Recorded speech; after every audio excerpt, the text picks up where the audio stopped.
สวัสดีครับพี่น้องครับวันนี้อาจารย์ดอกเพชรแดนจำพรครับมาเยี่ยมมายาม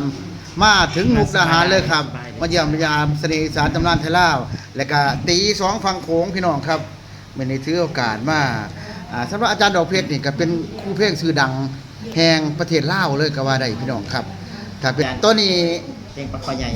แนะนำตัวจังหน่อยครับอาจารย์ดอกเพชรครับผมว่าเจ้าสวัสดี FC ของอาจารย์เสน่ห์อีสานตำนานไทยลาวตำนานไทยลาวเจ้าก็ตีสองฟังโขงกับอาจารย์ตีของครับผมครับสลับผู้ขาอาจารย์ดอกเพชรเดชจำพรคณะบริหารงานสมาคมศิลปินส่วนกลางเป็นประธานสมาคมศิลปินลาวแขวงสวรรณเขตครับดีใจหลายมาเยี่ยมมายามเลยครับอันเห็นบอกว่าแต่งกับบทกวีให้บ่ครับวันนี้เจ้าบ่มีหยังฝากตอนมื้อนี้เนาะโอกาสได้มาเยี่ยมยามพี่น้องทางมุกดาหารตัวนี้ยุทธก่อนเนาะอยากขอถามว่าผลงานของเพลงปลาคอใหญ่อาจารย์ดอกเพชรเป็นคนแต่งบ่ครับแม่นก็มีปลาคอใหญ่สาวน้องให้และก็เพลงอื่นๆทั้งคุณก็มีเพลงเซละน้องเนาะเซละน้องนี่ก็ถือว่าดังครับแม่อ่อนคำแล้วก็เจ้านี่ที่กำลังอันนั้นฮิตติดกระแสอยู่กับเพลงมอบชีวิตให้สาวแสนสุขของบุญเกิดทุกตัวเจ้าอันเพลงยังก่อฮอนค่ำนี่ก็เป็นคนแต่งฮอนค่ำเจ้าแม่นแหละแล้วก็เพลงยังก่อที่ให้พิมพ์สนุกร้องนี่ก็กกเข้าผู้ไทยกกเข้าเผ่าผู้ไทยก็แม่นมันบ่ครับโอ้โหมีแต่เพลงดังๆประมาณพันเพลงนี่แหละครับให้บาเว่และนู่ร้องนี่เป็นเพลงหยังครับแม่นอนากินฮอดสาวเมืองวังอ่างคำโอ้เพลงนี่ก็ดังสุดๆเลยครับของมาบุญทรงบุญสวรรค์ก็มีของบุญทรงหรือว่าเบาแหลมนี่ก็เพลงหยังครับอาจารย์ฝากใจไว้เมืองวังอ่างคำโอ้โหมีแต่เพลงผลงานเพลงดังๆเท่านั้นเลยครับ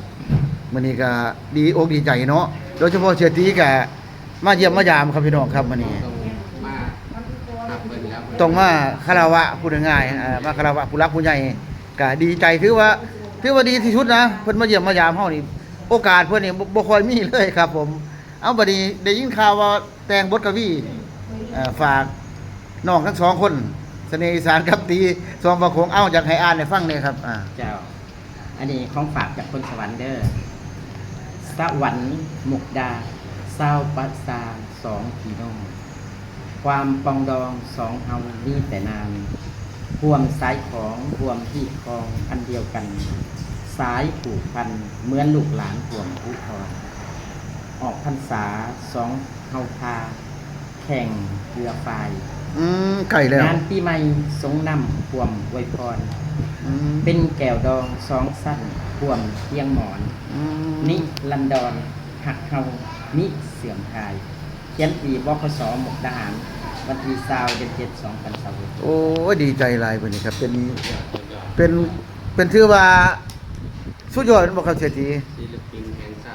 ศิลปินแห่งชาติลาวพี่น้องครับแห่งสปปลาวตอนนี้เพิ่นก็อยู่สวรรณเขตมื้อนี้ถือว่าเป็นบุญวาสนาและโอกาสดีสุดครับมาเยี่ยมมายามครับผมมีใครบ่รู้จักครับอาจารย์ดอกเพชรซื้อมาแล้วบ่มีใครสิบ่รู้จักในเรื่องผู้เชี่ยวชาญทางด้านการแต่งเพลงผู้ดูแลศิลปินครับทั้งนั้นเลยศิลปินครับโดยเฉพาะล่าสุดเห็นแต่งเพลงให้บุญอยู่ลูกแม่ของนั่นบ่มีบุญเกิดสำหรับบุญอยู่นี่เป็นเพลงใหม่เยี่ยมของอยู่ครับอันบ่เห็นร้องไปรอบนึงแหละที่ว่าอันเพลงอันยังก็พระธาตุโพนบ่แม่พระธาตุโพนโอ้ชื่อเพลงยังก็อาจารย์คารวะพระธาตุโพนคารวะพระธาตุโพนหรือว่าเป็นงานเป็นเพลงที่เส้นเที่ยวสวรรณเขตเห็นว่าผลงานใหม่ล่าสุดจะออกกันบ่ครับแข่งเรือนี่ครับเป็นเพลงยังครับอันนี้จะเป็นลำผสมผสานกันกับเพลงเพราะว่าสวรรณเขตของเขามีอยู่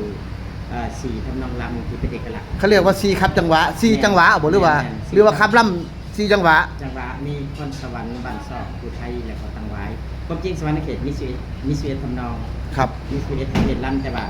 ลำที่ใส่หลายที่สุดเนาะใครๆเขารู้จักก็คือคนสวรรค์บ้านซอกผู้ไทยและตั้งไว้ซึ่งเขาได้เป็นเรียนเป็นมรดกระดับแผ่นดินและก็แสดงว่าเป็นมรดกระดับชาติส่วนว่าระดับโลกนี่ก็คือว่าได้เอาไปใส่อยู่ในลำวงลาวครับที่ว่าได้ทองเป็นมรดกโลกแล้วโอ้เพลงสุดยอดอีหลีครับผมต้องยอมรับว่าผลงานออกมาแต่ละเพลงนี้ประทับใจมากเลยครับ ถ้าเปรียบเทียบทางฝั่งไทยก็พุ่นละครับระดับคุณครูบาอาจารย์คุณสลาคุณวุฒิพุ่นละครับครับผม ก็บอกบุปผาดอกเนาะ ครับก็ ละง่ายเพิ่น ต้องยอมรับครับต้องสุดๆเลยครับมีหยังจะฝากพี่น้องทั้งฝั่งไทยบ่ครับมาอะไรครับ ถ้าฟังมูลทหารเนาะจะได้เข้ากับพี่น้องกันเนาะสายเลือดรวมสายเลือดเดียวกัน ครับ ภาษาปากเว่าทำใจง่ายๆ ครับ ก็มีความประเพณีต่างๆก็เอาไปสื่อสารกันฉะนั้นคิดว่าให้เขาหักแข่งกันหลายๆ ไปมาหาสู่กันมีเทศกาลต่างๆกับสามัคคีหักแทงเบิ่งแย่งซึ่งกันและกัน ไปปุ่นกินปลามาครับครับ ครับผมขอบคุณหลายๆสำหรับอาจารย์ครับ อาจารย์ดอกเพชรแดมจำพรครับ